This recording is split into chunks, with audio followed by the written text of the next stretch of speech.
Bonjour à tous et à toutes et bienvenue sur l'énergie du cœur pour cette 6e vidéo sur le thème du lâcher-prise.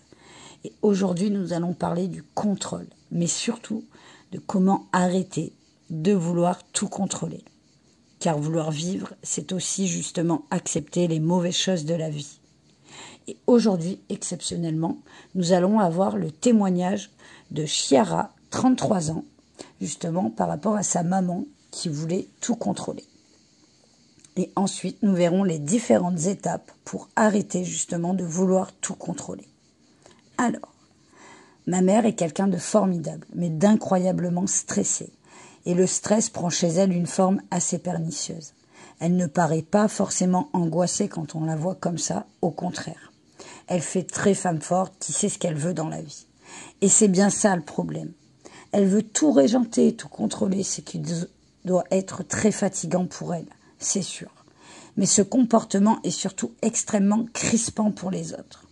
Résultat, mon père l'a quittée pour une baba cool, et moi, j'avoue que je la vois le moins possible, et seulement après avoir fait le plein de patience. À la limite, qu'il y ait des règles très strictes chez elle, je m'en fiche un peu. Elle n'embête qu'elle-même et les rares amis qui la supportent. Mais le plus énervant, c'est qu'elle essaie justement de nous contrôler, nous, les enfants et les proches. Par exemple, pour Noël, j'ai eu un livre sur la cuisine diététique, car ma mère trouve que j'ai pris du poids. Alors que moi, au contraire, ça me plaît d'être un peu plus en chair, et en plus, ça plaît à mon chéri. Bon, après, ça me fait rire. Et je sais que ça part d'un bon sentiment. Mais il y a vraiment des fois où je me dis que ça doit être presque, justement, horrible pour elle, et lui faire du mal quand je reviens chez elle, avec ses kilos toujours en trop. Évidemment, elle ne mange rien, de peur de grossir. Mais je n'ai vraiment pas envie de stresser pour ça.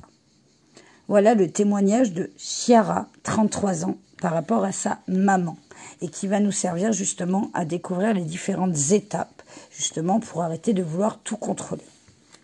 Alors, première étape, stress et besoin de contrôle, justement. Donc cette personne, justement, Chiara, nous expose la personnalité de sa mère, et elle l'analyse plutôt bien. En effet, même si cela ne se voit pas de prime abord, cette mère doit être très stressée au fond et très angoissée.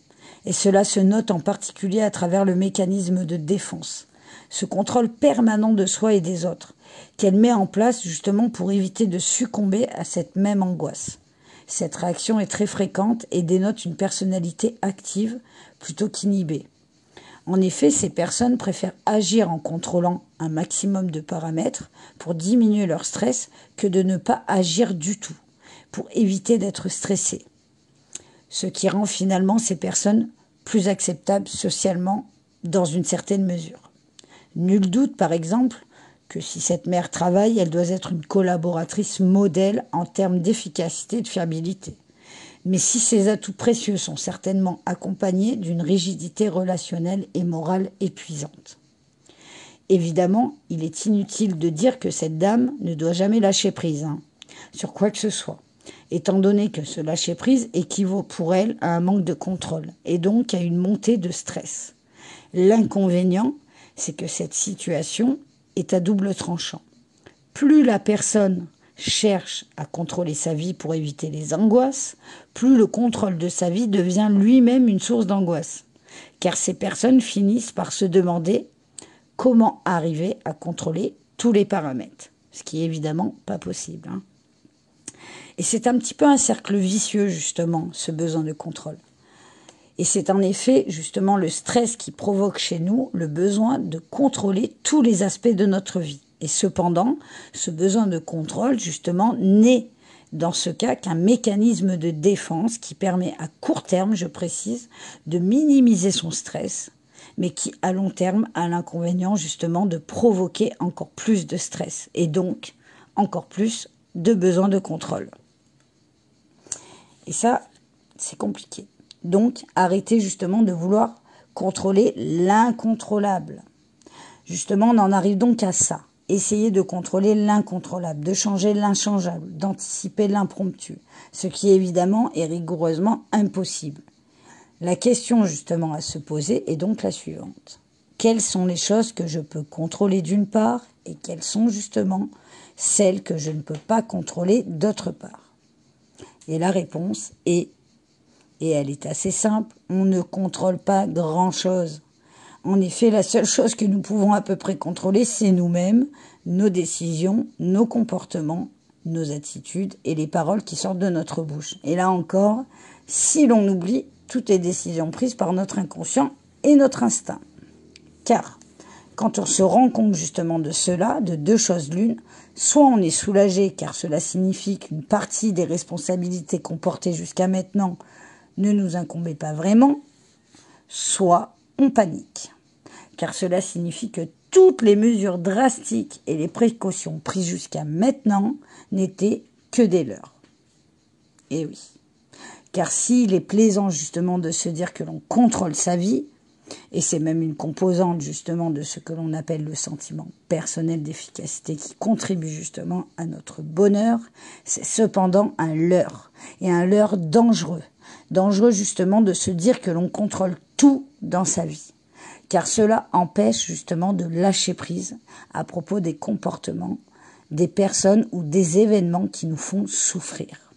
Puisque justement on considère que ces éléments sont d'une certaine manière également sous notre responsabilité.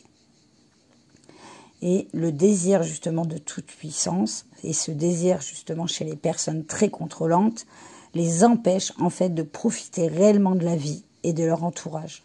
Car cela leur demanderait de baisser la garde à un moment et de se laisser aller. Bref, de lâcher prise. Ce qui, justement, les amène à une situation intenable. Par peur du lâcher-prise, elles en viennent à confondre vouloir et pouvoir. Alors, accepter maintenant ce que l'on ne peut pas changer. C'est le grand secret, justement, du lâcher-prise. Car c'est en effet le fait de refuser ce que nous ne contrôlons pas qui nous fait souffrir et nous empêche d'être sereins. En fait, il s'agit surtout d'accepter ses limites. Cela ne signifie pas se dire que l'on est impuissant, mais plutôt qu'il y a des choses que l'on peut pas faire ou s'imposer, ou encore surtout imposer aux autres, tout simplement. Par exemple, cela équivaut, pour cette maman, à se dire que si sa fille ne veut pas maigrir, elle ne peut justement l'y forcer, et qu'elle perd même beaucoup d'énergie à essayer de l'en convaincre par des moyens francs ou détournés. Et justement, cette question d'énergie perdue est importante. Car tout autant que nous sommes, nous perdons énormément d'énergie à vouloir changer des choses qui ne sont pas de notre ressort. Au lieu de concentrer justement cette énergie sur, justement, les domaines qui nous concernent réellement, combien d'entre nous ont déjà essayé, par exemple, de changer certains traits de personnalité chez leur conjoint, au lieu justement de prendre le temps de répondre à cette question. Pourquoi ai-je choisi cette personne qui ne me convient pas? Car, si l'on répond à cette question, on peut finalement se dire, tout bien réfléchi, elle me convient comme cela. Mais on peut aussi se dire, je choisis souvent des conjoints qui ont ce type de personnalité parce que tatati tatata. Ce qui justement permet ensuite de travailler sur soi. Et donc sur un élément, justement, sous notre responsabilité plutôt que sur l'autre. Et la petite chose à retenir, justement, c'est faire l'effort de lâcher prise. Et en effet, il nous faut apprendre, car nous avons tous ce besoin de contrôle, à nous limiter à nos propres responsabilités et à notre propre liberté, sans empiéter justement sur celle des autres, car c'est ce comportement qui provoque de la souffrance. Nous ne sommes responsables que de nous-mêmes et nous ne pouvons qu'accepter les autres dans leur intégralité, sans vouloir justement les contrôler.